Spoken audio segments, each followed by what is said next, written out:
ICC ने men's ODI और टी20 cricketer of the year का ऐलान कर दिया है और हैरत अंगेज तौर पर पाकिस्तान का एक भी खिलाड़ी इसमें शामिल नहीं है।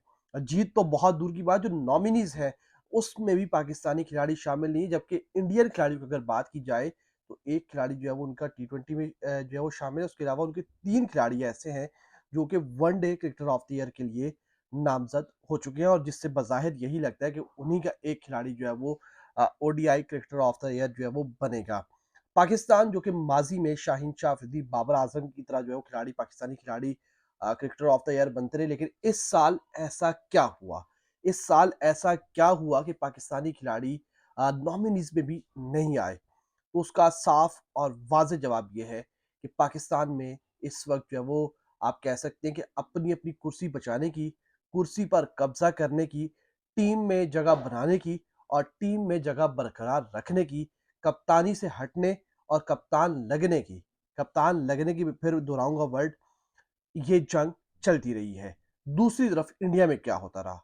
इंडिया में सिर्फ़ परफ़ॉर्मेंस, परफ़ॉर्मेंस और परफ़ॉर्मेंस के ऊपर बात होती रही और यही वजह है कि उनके क्रिकेटर्स पूरे साल के बेहतरीन क्रिकेटर्स में उनका शुमार हुआ, उनके नामज़दगियाँ हुई, पाकिस्तान का कोई खिलाड़ी भी उसमें शामिल नहीं हुआ। कप्तान बाबर आज़म पिछले साल की जो कारकर्दगी थी उनकी ओडीआई में, उसकी बिहाफ़ पे, उसकी बदौलत जो 2023 में भी वो रैंकिंग में बरकरार रहे, नंबर 1 ओडीआई के जो क्रिकेटर रहे, लेकिन वो इस साल 2023 के जो आप कह सकते हैं कि जो नॉमिनीज़ आई हैं उसमें उनका शुमार नहीं होता। आईसीसी ने जिन खिलाड़ियों की जो नॉमिनीज़ हैं जिनका जो है वो अनाउंसमेंट की है, उसकी अगर बात की जाए तो शुभमन गिल जो कि इंडिया के ओपनर हैं, वो ICC ODI cricketer of the year के लिए नामज़द हुए हैं। उसके अलावा विराट कोहली जो कि इंडिया के साबिक कप्तान है। उसके अलावा मोहम्मद शामी वर्ल्ड कप में परफॉर्मेंसेस हालाँकि इब्तदाई मैचेस में ड्रॉप रहे, लेकिन जब आए तो फिर उन्होंने बता दिया कि उनको इब्तदाई मैचेस में ड्रॉप करने की शायद गलती की गई थी और जिस तरीके से उन्होंने इख्तिताम किया इवेंट का,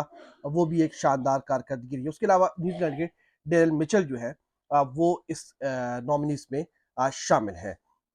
बात की जाए सबसे पहले शुभमन गिल की तो उन्होंने 2023 में जो है वो 63.36 की औसत से 1584 रन जो है वो बनाए हैं। मोहम्मद शामी ने 19 मैचेस में 43 विकेट्स ली हैं, 36 रन बनाए हैं और 3 कैचेस जो है वो पकड़े हैं और वर्ल्ड कप की परफॉर्मेंसेस जो है मैंने आपके सामने उनकी रखी है। विराट कोहली की अगर बात की जाए तो 27 मैचेस में उन्होंने 1377 रन्स बनाए हैं, 1 विकेट ली है और 12 कैचेस जो है वो पकड़े हैं।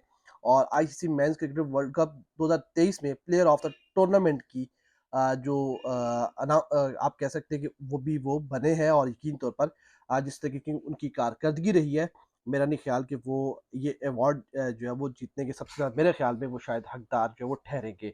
डेरिल मिचेल है न्यूजीलैंड के, इससे कबल भी विराट इससे कबल भी जो है वो रह चुके हैं 2 दफ़ा मेरे ख्याल में शायद गालिबन वो ये अवार्ड जो है वो जीत चुके हैं। न्यूजीलैंड के डेरिल मिचेल की बात की जाए 26 मैचेस में उन्होंने 1204 रन बनाए हैं, 9 विकेटें ली हैं, 22 कैचेस पकड़े हैं और मिचेल ने 2023 में वनडे में टॉप परफॉर्मर थे। उन्हें रन्स तो मैंने आपको उनके बता दिए और ज़बरदस्त किस्म का उनका अगर आप कह लें कि उनकी कारकर्दगी जो है वो रही है। पाकिस्तान यकीन तौर पर एक बार फिर अफ़सोस होता है कि पाकिस्तान इसमें जो है वो क्यों शामिल नहीं है।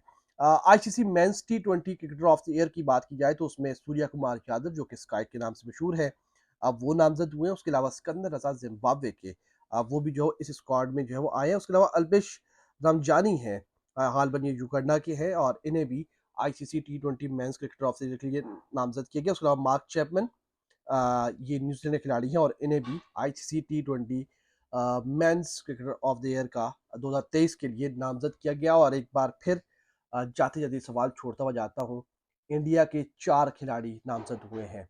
मैंने विमेन क्रिकेट की बात नहीं की, वहाँ पर भी इंडिया की नामज़दगियाँ हैं, पाकिस्तान की कोई नामज़दगी नहीं है। इंडिया के 4 खिलाड़ी 2 कैटेगरीज़ में आ चुके हैं, पाकिस्तान का एक भी क्यों नहीं है? आपके पास इस बात का जवाब है, तो ज़रूर दीजिएगा। मेरे पास तो नहीं है।